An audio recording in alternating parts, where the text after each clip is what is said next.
దేవాదాయ ధర్మాదాయ శాఖ మంత్రులు విజయించి ఈ యొక్క కార్యక్రమాన్ని నిర్వహించడం జరుగుతుంది. ఈ యొక్క సమావేశంలో రామారెడ్డి గారు రాష్ట్ర దేవాదాయ రామారెడ్డి గారికి స్వాగతం పలుకుతూ, అలాగే ఈ స్వర్ణాంధ్ర 2047 అనేది మనం ప్రతి అనే అంశాల పైన ఒకసారిగా ఆఫ్టర్ మున్సిపల్ తర్వాత అన్ని లైన్ డిపార్ట్మెంట్స్ అందరూ కూడా వాళ్ళ యొక్క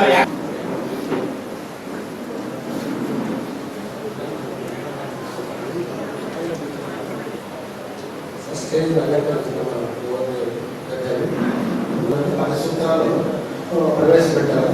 దాంట్లో ఒకటి జీరో పావర్టీ లైన్ చర్యలు తీసుకోవాలని, దాంతో పాటు ఈ అన్ని కాన్స్టిట్యున్సీలు కలిపి జిల్లా వ్యాప్తంగా అన్ని జిల్లాల్లో కూడా ఎలాంటి మనం ప్రాధాన్య అంశాలు ఏమేమి ఉన్నాయి, వాటికి ఎలాంటి మనం నిధులు కేటాయించుకో. ఒకటి ఓవర్వ్యూ ఆఫ్ స్వచ్ఛాంధ్ర విజన్ 2047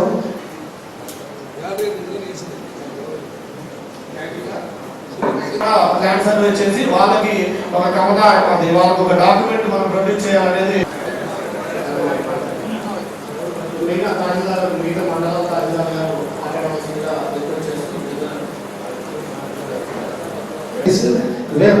ఇవన్నీ కాన్స్టిట్యూన్సీ విజన్ ప్లాన్లో ఇవి తయారు చేసుకొని మనం ఆల్మోస్ట్ అది అయిపోవచ్చింది. ఇది ప్లానింగ్ డిపార్ట్మెంట్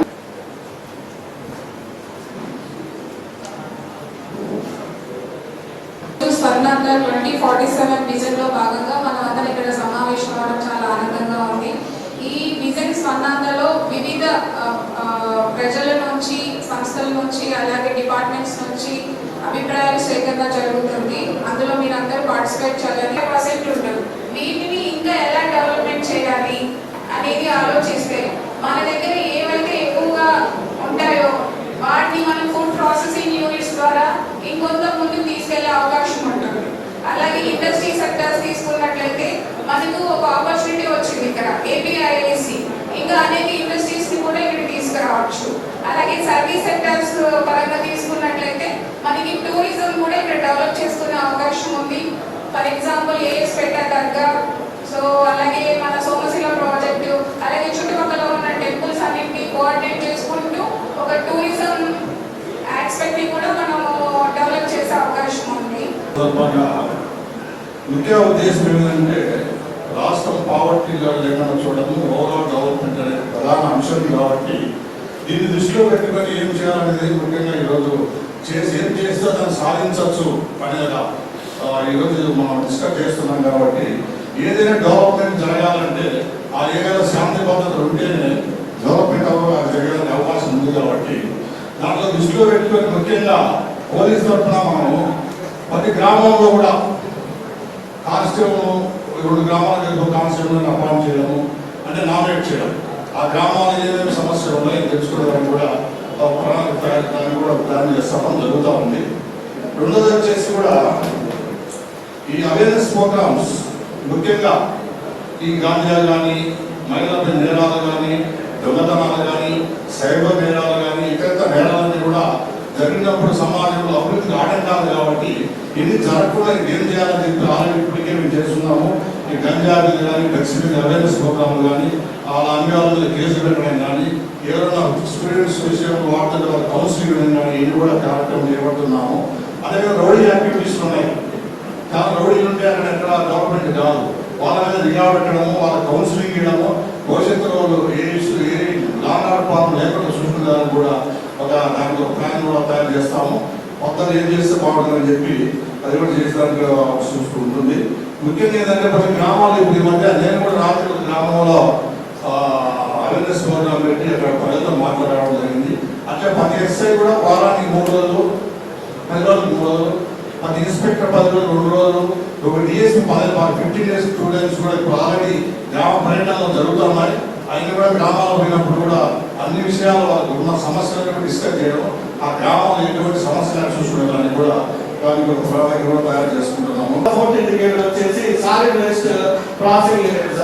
సాలిడ్ వేస్ట్ కి సంబంధించి మనకి ఆల్రెడీ ప్రభుత్వం నుంచి మనకి మన డంప్ యార్డ్ లో 12,000 టన్నుల లెగసీ అంతా కూడా ఉంది సార్. ఈ లెగసీ ఒక 15 to 20 డేస్ లో వాటన్నింటినీ కూడా బయోమైనింగ్ ద్వారా క్లియర్ చేయడం జరుగుతుంది సార్. ఆ తర్వాత డంప్ అనేది జరగకుండా కూడా మనం డ్రైనేజ్ ఉంటుంది sir. Next 5th indicator sir liquid waste management. Liquid waste management కి సంబంధించి మనకి మన మున్సిపాలిటీలో ఒక 4 ప్లేసుల్లో సివిలేజ్ ట్రీట్మెంట్ ప్లాంట్ అనేది శాంక్షన్ చేయడం జరిగింది గవర్నమెంట్. దాంట్లో ఈ 4 ప్లేసుల్లో కూడా ఒక ప్లేస్ లో మనకి మన girls school residential school back side ఒక 9 సెంటర్లో ఒక ప్లాంట్ మనం సివిలేజ్ నేషనల్ సివిలేజ్ ట్రీట్మెంట్ ప్లాంట్ అనేది కట్టబోతున్నాం. ఇంకొక 3 ప్లేసుల్లో కూడా ల్యాండ్ అక్విజిషన్ చేయాల్సి ఉంది. గౌరవ మంత్రివర్యుల ఆదేశాల ప్రకారం ల్యాండ్ అక్విజిషన్ కాకుండా గవర్నమెంట్ స్థలం ఎక్కడైనా ఉంటుందేమో అనేది irrigation and revenue and municipal 3 department కూడా కలిసి లాస్ట్ వీక్ వెరిఫై చేయడం జరిగింది. వెరిఫై చేసిన తర్వాత Venkatraopalli back side irrigation channel అంటే ఒక్క వాగు వెళ్తుంది సార్. అక్కడ దగ్గరలో మనకు ఒక 2 ఎకరాలు ల్యాండ్ గవర్నమెంట్ ల్యాండ్ అవైలబుల్ గా ఉంది. ఆ ల్యాండ్ ఆరుపల్లి నుంచి ఒకటి, చిలకలమర్రి నుంచి ఒకటి, నెల్లూరు పాలన నుంచి ఒకటి సార్. 33 kV రాబోయే సమానంగా 2047కి అవసరం లేదు సార్. అలాగే 220 33 kV సబ్స్టేషన్ ఉన్నాయి సార్. కొత్తగా వచ్చేసి చేజాల నుంచి ఒక సబ్స్టేషను, అనంతసాగర్ నుంచి ఒక సబ్స్టేషను, ఆత్మకూరు రూరల్ నుంచి ఒక సబ్స్టేషను, తర్వాత 4 ఆత్మకూరు రూరల్ నుంచి ఒక సబ్స్టేషన్, 4 సబ్స్టేషన్లు కొత్తగా ప్రపోజ్ చేశాం సార్. రాబోయే 2047కి ఎటువంటి ఓవర్డేజ్ లేకుండా చేయడానికి చేస్తున్నాం సార్. ప్రత్యేకంగా ఏంటంటే ఆర్టీఎస్ఎస్ స్కీమ్ సార్, రీఆర్ట్ development system scheme sir. Already 200 ట్రాన్స్ఫార్మర్లు హెల్ప్ చేశాం సార్. ప్రతి విలేజ్లో లో వోల్టేజ్ లేకుండా 24 24 అవర్స్ సప్లై, అన్ఇంటరప్టెడ్ సప్లై లేకుండా మెయింటైన్ చేయడానికి కానీ ప్రతి విలేజ్కి ఆర్టీఎస్ఎస్ స్కీమ్ కింద 11 kV లైన్ లాగుతున్నాం సార్. ఆల్రెడీ 126 ఫీటర్లు ఉన్నాయి సార్ టోటల్గా.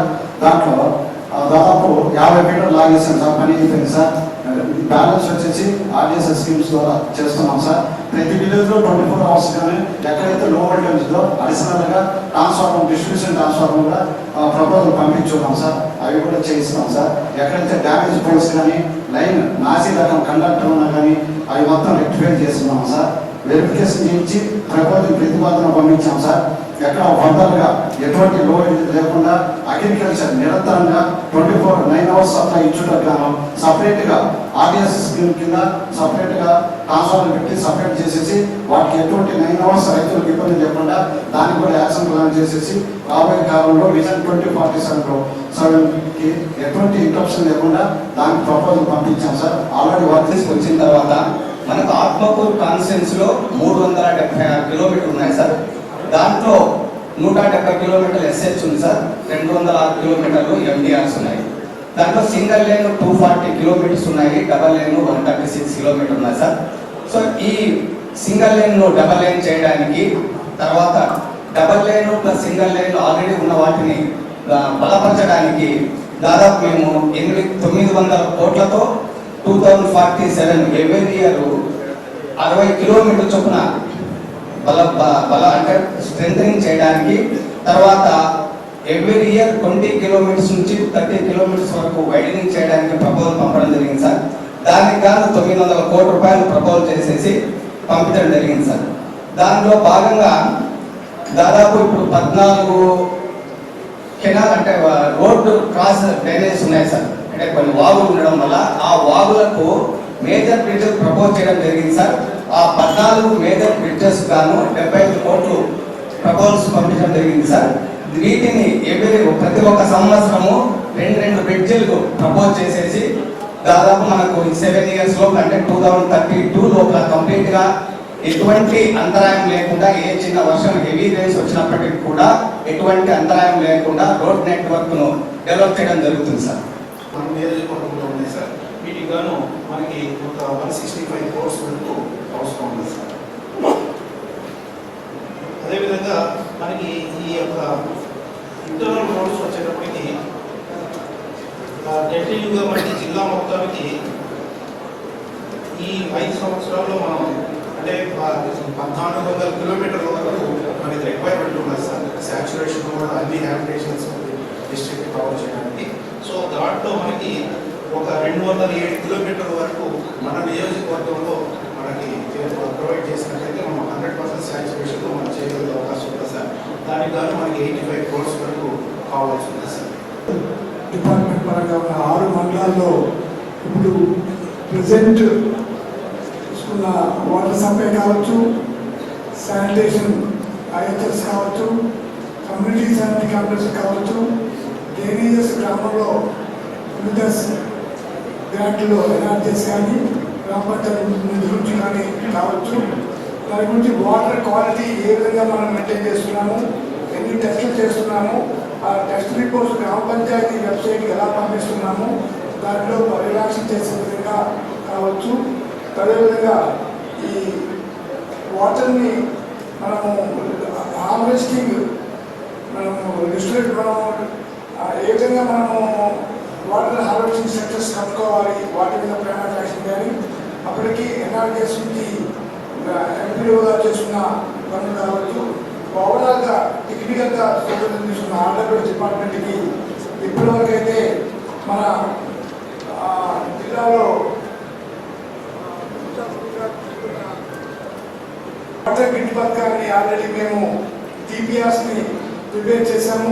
గతంలో కూడా జిల్లా లెవెల్లో మీటింగ్లు పెట్టుకొని సర్వే డిపార్ట్మెంట్ని ఒక 16 మంది టీంతోని టోటల్ జిల్లా లెవెల్లో ఇప్పుడు పూర్తయిపోయింది కానీ మళ్ళొకసారి కాన్స్టిట్యూన్సీ లెవెల్లో రీచెక్ చేయమని చెప్పేసి నిన్నటి నుంచి మేము ఉదయగిరి అండ్ విజయమూరు స్టార్ట్ చేసి ప్రతి మా కాన్స్టిట్యూన్సీ లెవెల్లో మీటింగ్ పెట్టి ఎక్కడైనా పొరపాటు జరిగాయని చెప్పేసి అఫీషియల్గా వెరిఫై చేయమని చెప్పి కూడా టీంలు పంపించారు మనకి ఈఎన్స్ ఆఫీస్ నుంచి. ఆ వెరిఫికేషన్ జరుగుతూ ఉంది.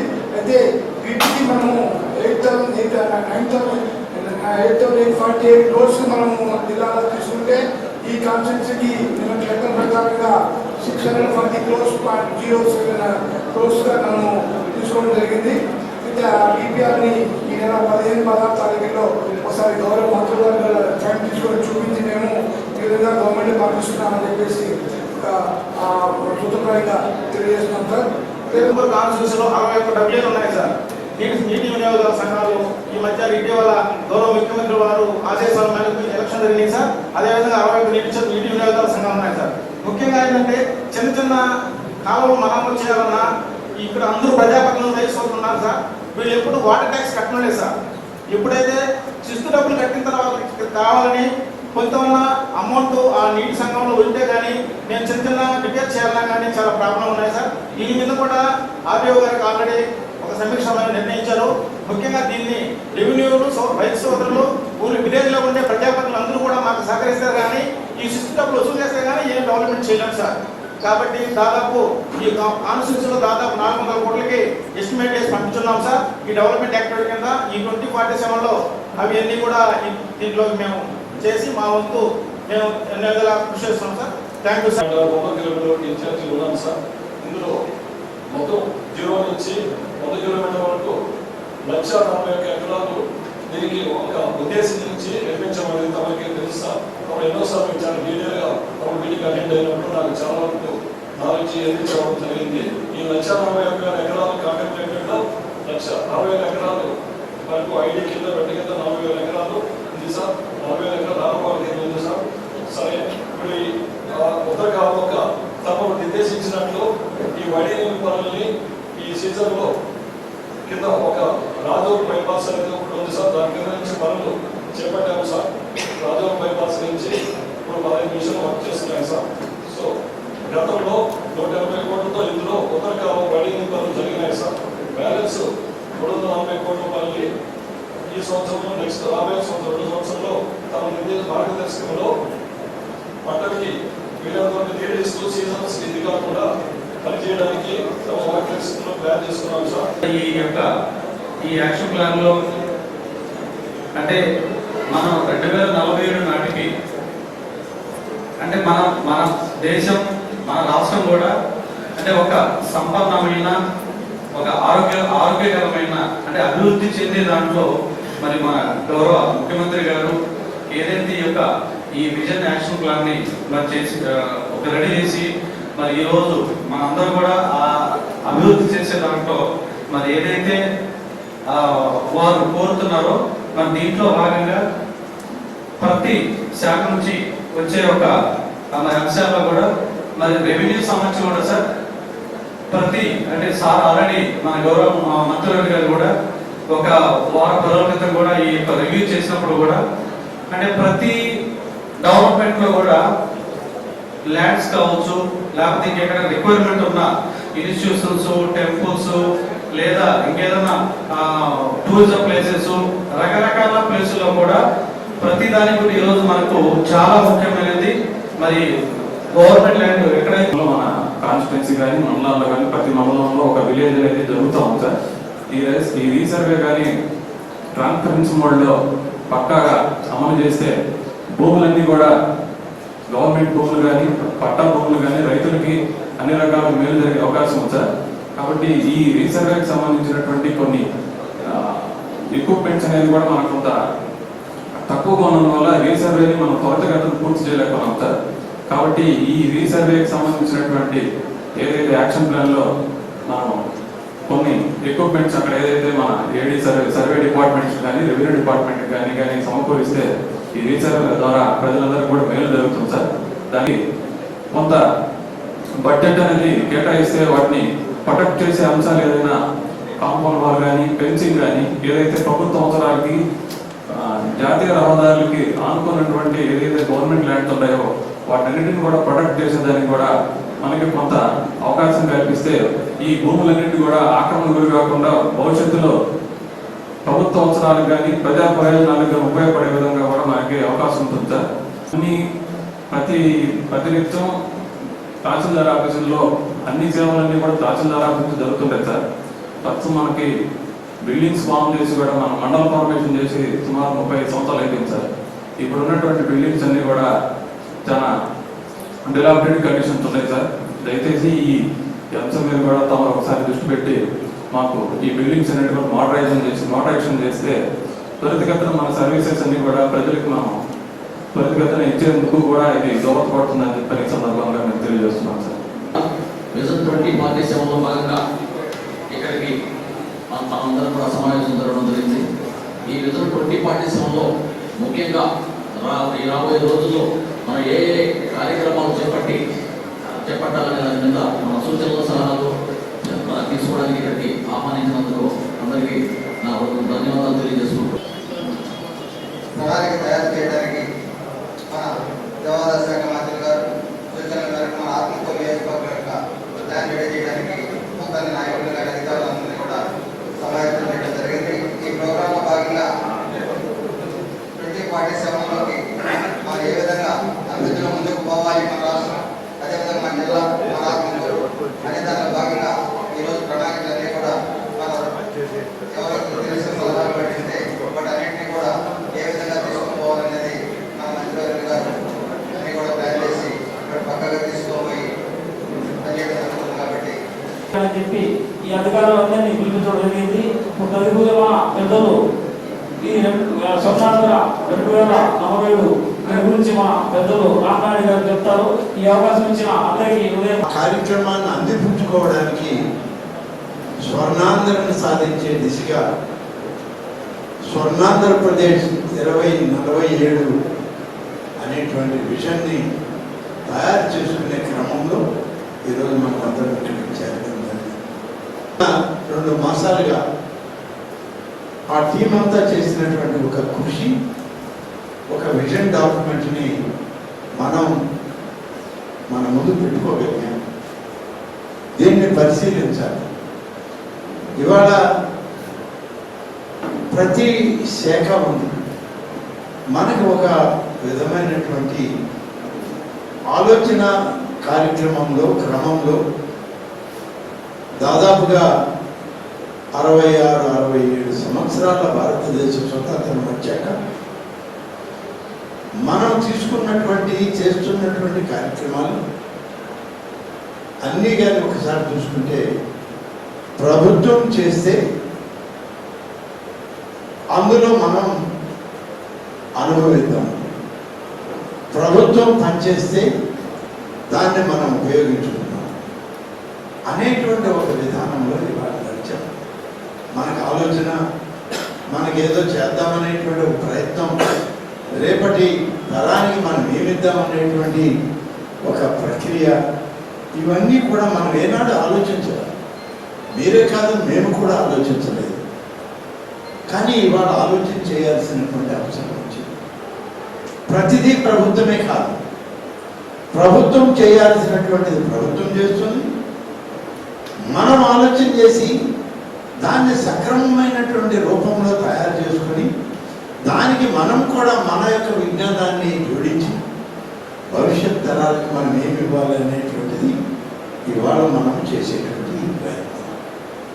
అన్నిటికీ డబ్బే పరమావధి, అన్నిటికీ డబ్బే కావాలనేటువంటిది కాదు. డబ్బు లేకుండా చేసే కార్యక్రమాలు కూడా చాలా ఉన్నాయి. మనం ఏదైనా ఒక పని చెప్తే దీనికి డబ్బులు ఎక్కడ ఉన్నాయండి అంటారు, దీనికి బడ్జెట్ ఎక్కడి నుంచి వస్తుంది సార్ అంటారు. కానీ రోజువారీగా మనం చేసేదానికి బడ్జెట్తో పనేముంది. ఇవాళ తహసీల్దార్ కార్యాలయం ఉంది, అనేక సేవలు రాష్ట్ర ప్రభుత్వం ప్రారంభించింది, దానికి డబ్బుతో పని లేదు. ఒక బర్త్ సర్టిఫికేట్ కావాలన్నా, ఒక డెత్ సర్టిఫికేట్ కావాలన్నా, ఒక ఇన్కమ్ సర్టిఫికేట్ కావాలన్నా, ఒక రెవెన్యూ ల్యాండ్ సర్టిఫికేట్ కావాలన్నా మొత్తం కంప్యూటరైజ్ అయ్యి కంప్యూటరైజ్ చేసిన దానిలో నుంచి వాస్తవాన్ని నిర్ధారించుకొని సర్టిఫికేట్ ఇవ్వడం ఆ కార్యాలయం యొక్క బాధ్యత. దానికి డబ్బు ఎందుకు? అంత డబ్బు ఇన్ఫ్రాస్ట్రక్చర్ పెడితేనే అక్కడ ఒక కార్యాలయం, ఒక తహసీల్దార్, ఒక డిప్యూటీ తహసీల్దార్, ఒక సీనియర్ అసిస్టెంట్, ఒక సూపరింటెండెంట్, ఒక 2 జూనియర్ అసిస్టెంట్, కంప్యూటర్ ఆపరేటర్లు ఎంతమంది వచ్చారు. వాళ్ళందరినీ పెట్టిన తర్వాత ఇంకా మాకు బడ్జెట్ రాలేదు కాబట్టి మేమేమీ పని చేయం, ప్రజలకి ఏ సేవలు అందించలేమని అంటే దానికే ఇవాళ మనం ఎలా చేయాలనేటువంటిది ఒక కొత్త కార్యక్రమం రూపాంతరం చెందాలి. అందుకని మన ప్రభుత్వం ఇవాళ వాట్సాప్ గవర్నెన్స్ తీసుకొచ్చింది. ఎంఆర్ఓ కార్యాలయాల చుట్టూరు, ఆర్డీఓ కార్యాలయాల చుట్టూరు మాకు ఆ సర్టిఫికేట్ కావాలి, ఈ సర్టిఫికేట్ కావాలి, మీ సేవకు పోవాలి, అక్కడ 50 రూపాయలు చలాన్ కట్టాలి, సర్టిఫికేట్ తెచ్చుకోవాలి అనేటువంటి విషయంలో ఇవాళ మనం అందరం గుర్తించాల్సింది భారతదేశంలోనే మొట్టమొదటి ఆంధ్రప్రదేశ్ రాష్ట్రంలో ఇవాళ మన ప్రభుత్వంలో హెచ్ఆర్డి మినిస్టర్గా శ్రీ లోకేష్ గారు వాట్సాప్ గవర్నెన్స్ అని చెప్పి ముఖ్యమంత్రి గారి ఆమోదంతో వాట్సాప్ గవర్నెన్స్ లో అనేక శాఖల వివరాలు ఉన్నాయి, అనేక రకాలైనటువంటి సేవలు అందులో పెట్టారు. ఈవెన్ ఎక్కడికైనా వెళ్ళి ఏదైనా గుడిలో మేము ఒక అర్చన చేయించుకోవాలి అంటే ఈ వాట్సాప్ గవర్నెన్స్ లో కానీ మనం బుక్ చేస్తే మనం పోగానే ఆ గుడిలో సమయం కూడా మనకి వాట్సాప్లోనే వస్తుంది మెసేజ్. అక్కడికి వెళ్ళి సమయం ప్రకారం లోపలికి వెళ్తే పూజ చేసి పంపిస్తారు. ఇలాంటి అనేక రకాలైనటువంటి టెక్నాలజీతో కూడుకున్నటువంటి సాంకేతిక పరిజ్ఞానంతో ఇవాళ సేవలు అందించాలన్నది ప్రభుత్వాల లక్ష్యం. దీనికి కావాల్సిన ఇన్ఫ్రాస్ట్రక్చర్ ప్రభుత్వం, కేంద్రం, రాష్ట్రం మనకి చేకూరుస్తాయి. కానీ చేయవలసినటువంటి వాళ్ళు మనం, అందిపుచ్చుకోవాల్సిన వాళ్ళం మనం. మనకు తోచిన విధంగా ఇంకొక రకంగా ఇంకా మెరుగైన సేవలు చేయవచ్చు అని చెప్పి సూచించాల్సిన వాళ్ళని కూడా మనం. అందుకని ఈరోజు స్వర్ణాంధ్రప్రదేశ్ 2047 అనేటువంటి ఒక విజన్ డాక్యుమెంట్ని తయారు చేయడానికి ఈరోజు మనం ఆలోచన చేసుకోవడానికి ఇక్కడ అందరం రాష్ట్రంలో ఏదో మంచినీళ్ళు కావాలి అని అంటే అక్కడ ఒక మోటార్ బిగించి నీళ్ళు ఇచ్చారు.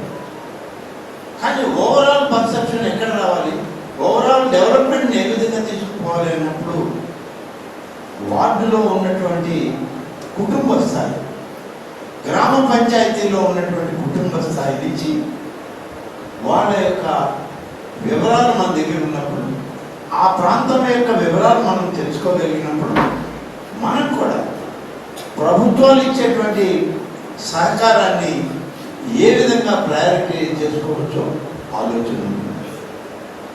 ఇక్కడ ఇవాళ మున్సిపల్ కౌన్సిల్ హాల్ ఇది, మున్సిపల్ చైర్పర్సన్ ఉంటారు, మీటింగ్ పెట్టుకుంటారు. 1 కోటి రూపాయలు వచ్చింది, ఆ 1 కోటి రూపాయలు ఎవరికి ఇవ్వాలి అంటే 23 మంది కౌన్సిలర్లు మాకు తలా 10 లక్షలు ఇచ్చేయండి మేము చేసుకుంటాము, లేకుంటే తలా 10 లక్షలు ఇచ్చేస్తే వాళ్ళు అక్కడ సిసి రోడ్డు వేస్తారా, డ్రైనేజ్ కడతారా, లేకుంటే 4 లైట్లు వేసుకుంటారా? ఎక్కడికక్కడ పీస్ఫుల్గా జరిగిపోతాం.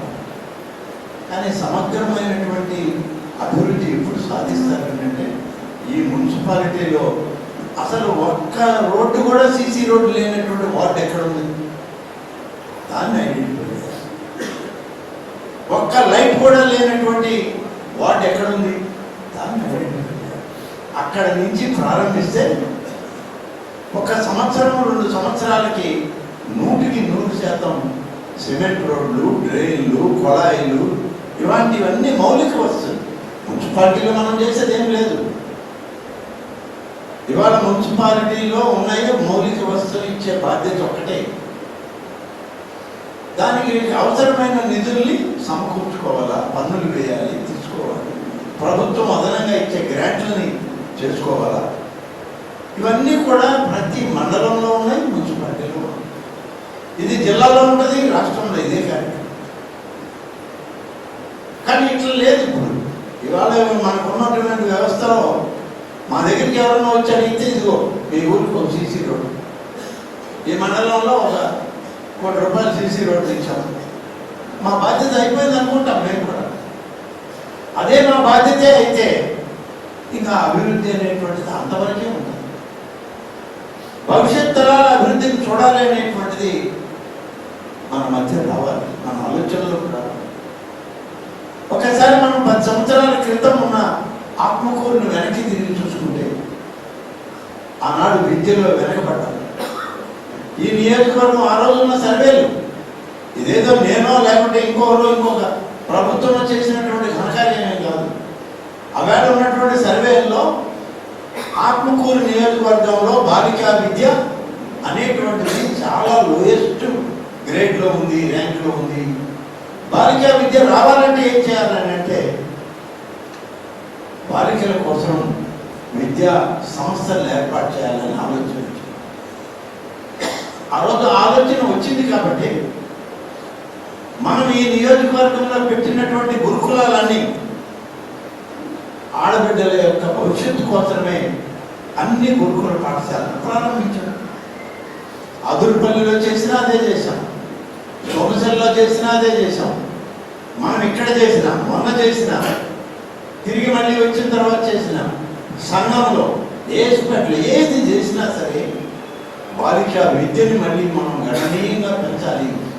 ప్రతి కుటుంబంలో ఆడబిడ్డ చదువుకోవాలి, విజ్ఞానవంతురాలు కావాలి అని చెప్పి ఒక ఆలోచన చేయబట్టే ఇవాళ ఎన్ని విద్యా సంస్థలు లేవాలి, సహకారం కావాలి.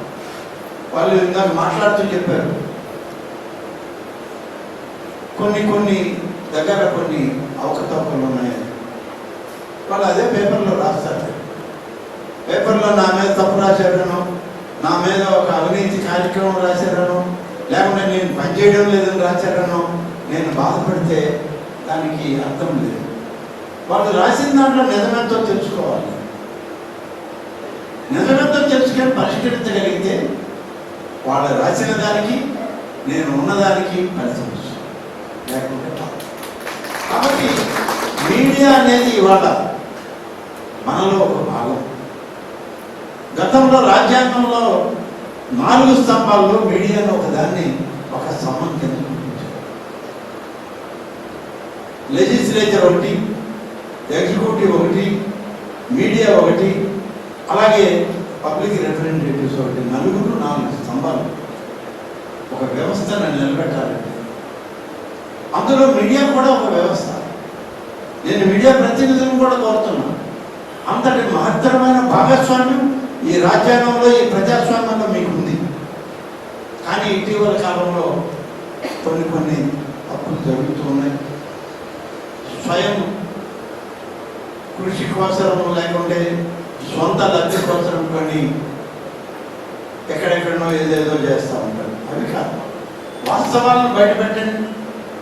ఈ నియోజకవర్గ మీడియా వాళ్ళకి నేను ఇచ్చేటువంటి మీకు నిజంగా స్వతంత్రం. మేము ఎప్పుడు మిమ్మల్ని ఏం మాట్లాడారు, ఏం చేశారు, ఏం చూపిస్తున్నారని ఏ రోజు అడగల.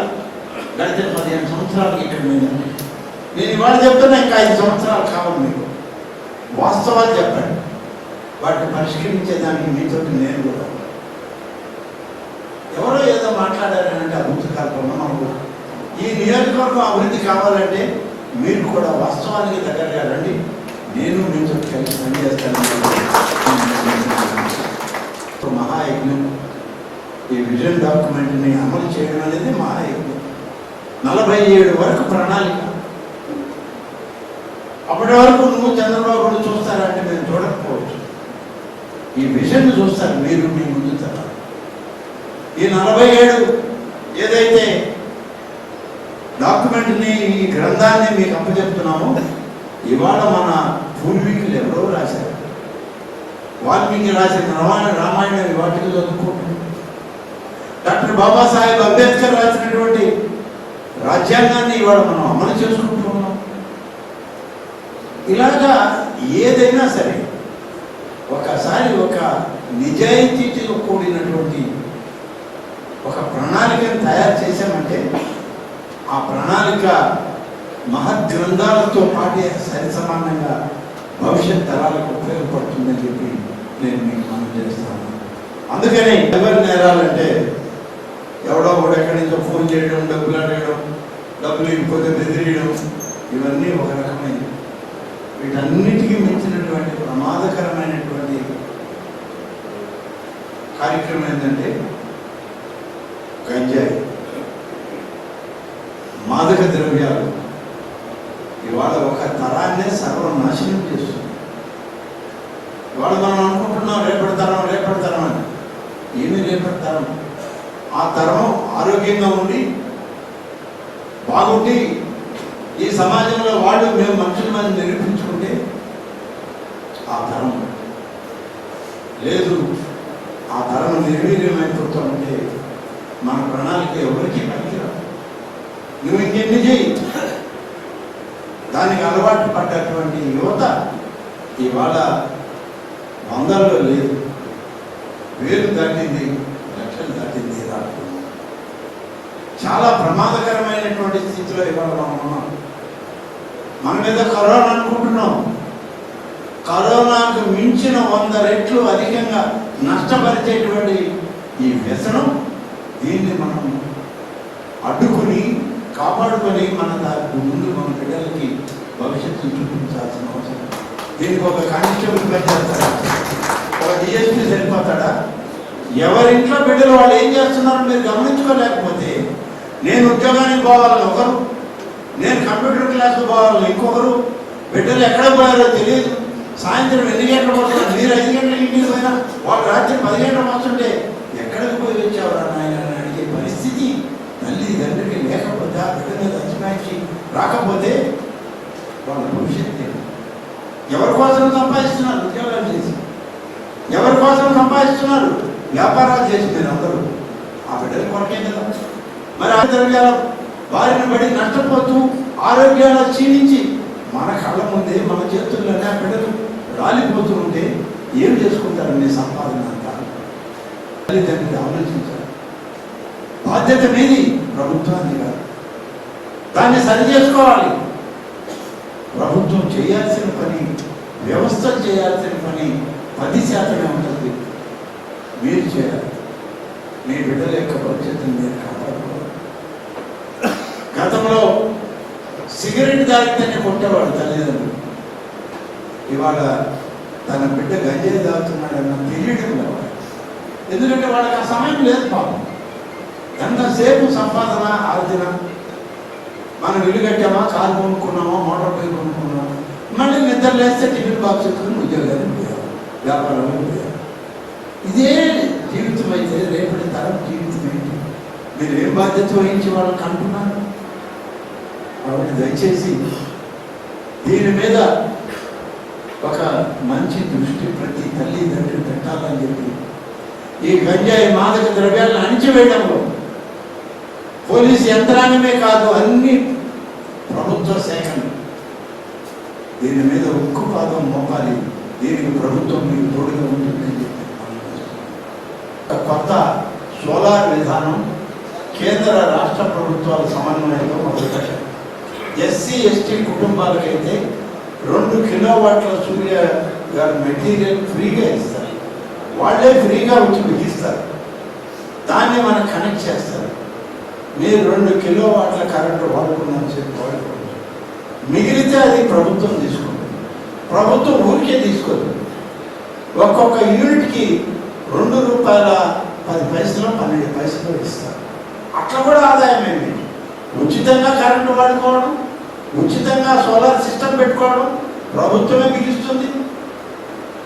ఇది దాదాపుగా 1,20,000 1,30,000 అవుతుంది ఒక్కొక్క యూనిట్.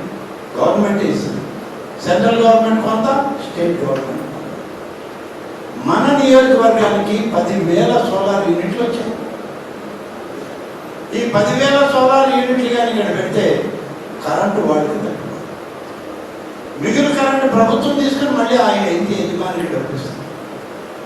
అట్లా మేము క్యాలిక్యులేట్ చేసి చూస్తే ఒక నెలకి ఒక పేద కుటుంబం వాళ్ళు 2 కిలోవాట్లు పెట్టుకుంటే పగటిపూట వాళ్ళు వ్యవసాయానికో కూలి పనికో వెళితే ఉదయం నుంచి మధ్యాహ్నం 2 గంటల దాకా 3 గంటల దాకా వచ్చిన తర్వాత వాళ్ళు ఫ్యాన్లు వేసుకున్నా, లేకుంటే వాళ్ళు లైట్లు వేసుకున్నా, రాత్రి అంతా ఫ్యాన్లు పెట్టుకున్నా, ఇంక్లూడింగ్ ఫ్రిడ్జ్ పెట్టినా సరే వాళ్ళకి నెలకి ప్రభుత్వం ఉచిత కరెంటు పోయి అదనపుగా వాళ్ళకి వచ్చిన కరెంటును ప్రభుత్వం తీసుకుని 300 నుంచి 350 రూపాయలు గవర్నమెంట్ ఇస్తున్నారు.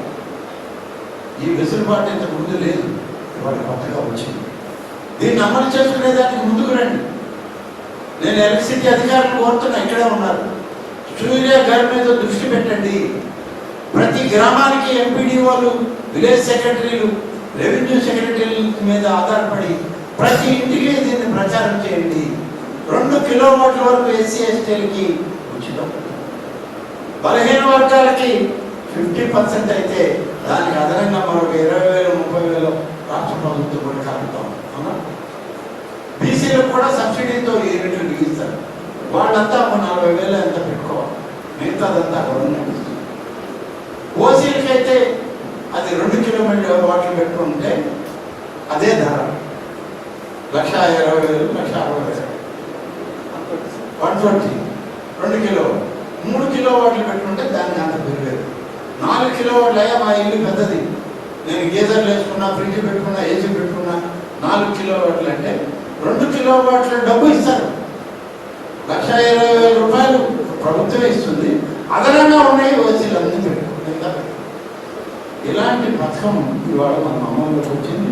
దయచేసి ప్రతి ఒక్కరు కూడా మీ గ్రామాల్లో ఉన్నవాడు లేనివాడు అనేది కాదు, విద్యుత్ వాడేవాడంతా కూడా ఈ సూర్య గారిలో కనిపిస్తే మన నియోజకవర్గంలో 10,000 యూనిట్లు ఉన్నాయి. ఇవాళ ఎంతమందికి వచ్చినా కూడా ఇవ్వడానికి ఫస్ట్ ఫేజ్ ఎస్సీ ఎస్టీలు అందరినీ ఒప్పించి ముందు వాళ్ళు ఇళ్ళకి పెట్టించేది, తర్వాత బీసీలు స్టేజ్ వైద్యుకి రండి, తర్వాత ఓసీ రైతులు అందరూ ఎవరికి కావాలంటే వాళ్ళకి ఇద్దాం. కాబట్టి ప్రత్యేక దృష్టి సారించాల్సిన అవసరం ఉంది.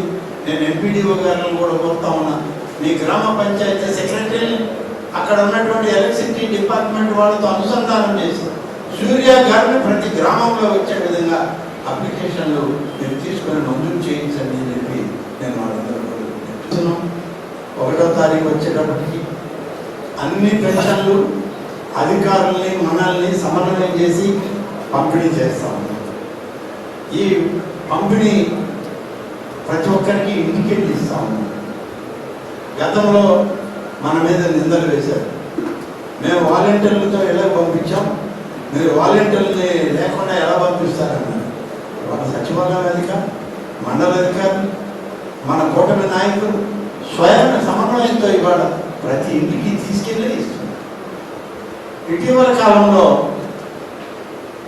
పెన్షన్ అనేటువంటిది స్పౌస్ పెన్షన్ కావాలంటే భర్త ఇస్తున్న పెన్షన్ భర్త చనిపోయిన తర్వాత భార్యకి రావడం లేదు, అది ఆధార్ కార్డు తేడా వచ్చింది, వయసు తేడా ఉంది కాబట్టి ఆ వితంతు పెన్షన్ కూడా రావడం లేదని అడిగితే దానికి ముఖ్యమంత్రి గారు ఆమోదించి రాష్ట్రం అంతా కూడా సర్వే చేస్తే దాదాపు 78,000 కొత్త పెన్షన్లు మంజూరయ్యాయి. మన నియోజకవర్గంలో కూడా 400 పెన్షన్లు భర్తలకు వచ్చేటువంటిది వాళ్ళు చనిపోతే భార్యలకు ఇవ్వడానికి వాళ్ళ అంగీకారం తెలిపింది. ఇది కూడా ఈ నెల నుంచే మొదలు పెడుతున్నారు. అనంతసాగరంలో 69, హనుమసముద్రంపేటలో 68, ఆత్మకూరులో 72, ఆత్మకూరు అర్బన్లో 45, చేజర్లలో 59, మరిపాడులో 90, సంఘంలో 77, మొత్తం కలిపి 480. భర్త ఉండి స్పౌస్ పెన్షన్గా భర్త చనిపోయాక ఇచ్చే పెన్షన్ ఇవాళ మంజూరు చేశాం. త్వరలోనే ఆ పంపిణీ కూడా ఇప్పుడు ఏ విధంగా పంపిణీ చేస్తున్నాం ఇంటికి వెళ్ళి ఆ పంపిణీ కూడా చేయడం జరుగుతుంది. రేపు 12వ తేదీ, ఇవాళ 11, రేపు 12వ తేదీన తల్లికి వందనం అనేటువంటి కార్యక్రమాన్ని ప్రారంభిస్తున్నాం. ఎందరు బిడ్డలున్నా 15,000 రూపాయలు ప్రతి బిడ్డకి, చదువుకునే బిడ్డలందరికీ ఇవ్వాలన్నటువంటి సంకల్పం. ఇది మన ప్రభుత్వం నిర్ణయం. సూపర్ 6 ముఖ్యమంత్రి గారి కార్యక్రమం ఇది ఒక మాట. రేపు మొదలు పెడుతున్నాం. 12వ తారీఖు అందరి అకౌంట్లో వచ్చినాయి. అన్ని స్కూల్స్ నుంచి జమ చేశాం, అన్ని టాలీ చేస్తున్నాం. ఇంకా కూడా ఎక్కడైనా ఒకటి అలా తప్పిపోయినా లేకుంటే తప్పుడు లెక్కల్లో పేర్లు నమోదైనా వీటన్నింటినీ పూర్తి స్థాయిలో స్క్రూటినీ చేసి తల్లికి వందనం రేపు ప్రారంభించడం. అదేవిధంగా దీని తర్వాత రైతు భరోసా, వ్యవసాయదారుడికి ఇచ్చేటువంటి కార్యక్రమం, దానికి 20,000 రూపాయలు ప్రభుత్వం నుంచి రైతులకు ఇవ్వాలని సంకల్పించారు. కేంద్ర ప్రభుత్వం 6,000 రూపాయలు ఇస్తే మన ఆంధ్రప్రదేశ్ ప్రభుత్వం అప్పులున్నా సరే రైతులు చెప్పిన మాటకి కట్టుబడి 14,000 రూపాయలు కలిపి ప్రతి రైతుకి 20,000 ఇవ్వడానికి ప్రభుత్వం సిద్ధంగా ఉంది.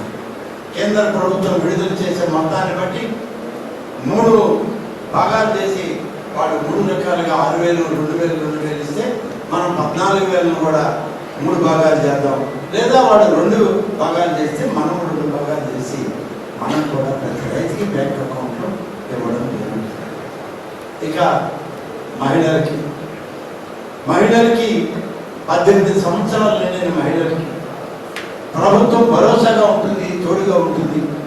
వాళ్ళకి ఏదైనా ఒక వృత్తి కలిగే వరకు, ఒక కార్యక్రమంలో వాళ్ళ భాగస్వాములు అయ్యే వరకు, వాళ్ళకి ఆదాయం చేకూరే వరకు ఇది ఇస్తామని చెప్పి హామీ ఇచ్చాం. దానికి కూడా రాబోయే రోజుల్లో ఒక నిర్ణయం తీసుకొని దానికి కూడా నిధులు సమకూర్చుకుంటుంది ఇవాళ మన ప్రభుత్వం. మన ప్రణాళికలో విద్య అనేటువంటిది తల్లికి వందనంలో వచ్చింది. ఇంకా పెద్ద క్లాసులకు వచ్చి పెద్ద కాలేజీలు, స్కూళ్ళు చదివితే ఫీజు రీయింబర్స్మెంట్ కింద మనం వాళ్ళకి ఇస్తా ఉన్నాం. విద్యలో ఒక విద్య ఉంది, అది వేద విద్య. మన పూర్వీకులు మనకి ఇచ్చినటువంటి ఆస్తి వేదం. ఆ వేదం ఇవాళ ఎవరికి తెలియదు. వేదం చదవాలంటే మనకెవరికి రాదు.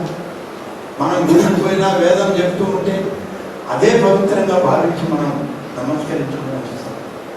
ఇవాళ వేదం చదివే వాళ్ళు తగ్గిపోయారు ఈ రాష్ట్రంలో. వేదం పలికే వాళ్ళు తగ్గిపోయారు. అందుకనే పీఠాధిపతులందరూ వేద పాఠశాలలు పెడుతున్నారు. తిరుపతి దేవస్థానంలో వేద పాఠశాల పెట్టాం, సంస్కృత పాఠశాలను పెట్టాం. అలాగే శృంగేరి పీఠాధిపతులు, కంచి పీఠాధిపతులు, చిన్నజీయ స్వామి లాంటి మహత్తరమైనటువంటి పెద్దలు వాళ్ళు వేద పాఠశాలలు, సంస్కృత పాఠశాలలు పెట్టి ఇవాళ దాన్ని బోధించి దాన్ని కూడా ఇవాళ సమాజంలో భాగం చేయడానికి ఒక ప్రయత్నం చేస్తున్నారు. ఈ సందర్భంలో కొన్ని ప్రశ్నలు ఎదురయ్యాయి. వేదం చదవమంటున్నారు, మీరు వేద పాఠశాల పెట్టారు, మేము వేద పాఠశాలలో చదివి మాకు ఉద్యోగం ఎవరు ఇస్తారే? డిగ్రీ చదివిన వాళ్ళకి ఉద్యోగాలు లేవు. ఇవాళ నేను వేద మంత్రాలు చెప్తానంటే నాకు ఎవడిస్తాడు ఉద్యోగం అంటే? అందుకనే ఇవాళ ప్రభుత్వం మనం చెప్పినటువంటి మాటకి కట్టుబడి ఈ రాష్ట్రంలో 600 మంది వేద పండితులు పాస్ అయిన వాళ్ళు ఉంటే పిల్లలు, ఆ వేద పండితులకి ఒక్కొక్కరికి 3,000 రూపాయల లెక్కన నెలకి 3 సంవత్సరాల పాటు నిరుద్యోగ భృతి సంభావన కింద ముఖ్యమంత్రి గారు మంజూరు చేస్తున్నారు. మీ అందరికీ తెలుసు, ఇది దేశాలు యోగా మీద దృష్టి సారించి మేము కూడా యోగాలో అభ్యసిస్తామని ముందుకొచ్చాయంటే ఆ గొప్పతనం భారతదేశ ప్రధానమంత్రి శ్రీ నరేంద్ర మోదీ. దీన్ని అనేక ప్లాట్ఫామ్స్ మీద విదేశాలు ఇంటర్నేషనల్ కాన్ఫరెన్స్లో పెట్టి చూపించి దాని విలువని చెప్పి ఇవాళ మన భారతదేశ సంస్కృతి ప్రపంచ దేశాలన్నీ కూడా అమలు చేసే విధంగా ఇవాళ యోగాను తీసుకొచ్చి ఇంటర్నేషనల్ యోగా డే అని, ప్రపంచంలో యోగా దినమని ఇవాళ పేరు పిలుచుకునేటువంటి పరిస్థితి వచ్చిందంటే ఇది భారతదేశం యొక్క సంస్కృతి, ఉన్నతి, ఔదార్యం, విజ్ఞానం అని చెప్పి మనం అందరం చెప్పుకోగలుగుతాం. కాబట్టి మంత్రి గారి ఆలోచనల మేరకు దీన్ని మనం ముందుకు తీసుకెళ్తామని చెప్పి మీ అందరూ కూడా తెలియజేస్తూ, ఈ విజన్ డాక్యుమెంట్లో ఇంకా అధికారులు ఇంకా కొన్ని సరి చేసుకోవాల్సినవి ఉన్నాయి, ఇంకా కొన్ని మంచిగా ఆలోచన చేయాలి. విజన్ డాక్యుమెంట్ ప్లానర్స్ ఉన్నారు 5, వాళ్ళ స్పెషల్ ఆఫీసర్ ఆర్టీఓ ఉన్నారు, మంచి మంచి విద్యావేత్తలు, మంచి విజ్ఞానం కలిగినటువంటి వాళ్ళు, పెద్ద పెద్ద చదువులు చదివి ప్రజాసేవలో సమాజ సేవలో ఉండాలని వచ్చిన వాళ్ళు కూడా ఇంకా అధ్యయనం చేసి చివరి స్థాయిలో ఉన్నటువంటి పేద కుటుంబానికి కూడా మనం ఏం చేయగలమని ఆలోచన చేయాల్సిన అవసరం ఉంది అని చెప్పి నేను అందరికీ మనవి చేస్తూ, ఈ విజన్ డాక్యుమెంట్లో మీరు నేను ఇక్కడ చేరి ఈ 2047 ఈ యొక్క విజన్ డాక్యుమెంట్ నిర్మాణంలో ఇక్కడికి రావడానికి అవకాశం కల్పించిన మన ఆత్మకూరు నియోజకవర్గ ప్రత్యేక అధికారిని మన ఆర్డీఓ గారు, వారి టీం, ఇతర అధికారులు, మిగిలినటువంటి అన్ని శాఖల అధికారులు నిన్నటి నుంచి వీటితోటి ఆలోచనలో ఉన్నారు. అందరూ కలిసి చేసే ఈ ప్రయత్నం విజయవంతం కావాలి. చివరిగా ఒకటే మాట, మనం శాశ్వతం కాదు, మనం తీసుకునే నిర్ణయం శాశ్వతం కావాలి.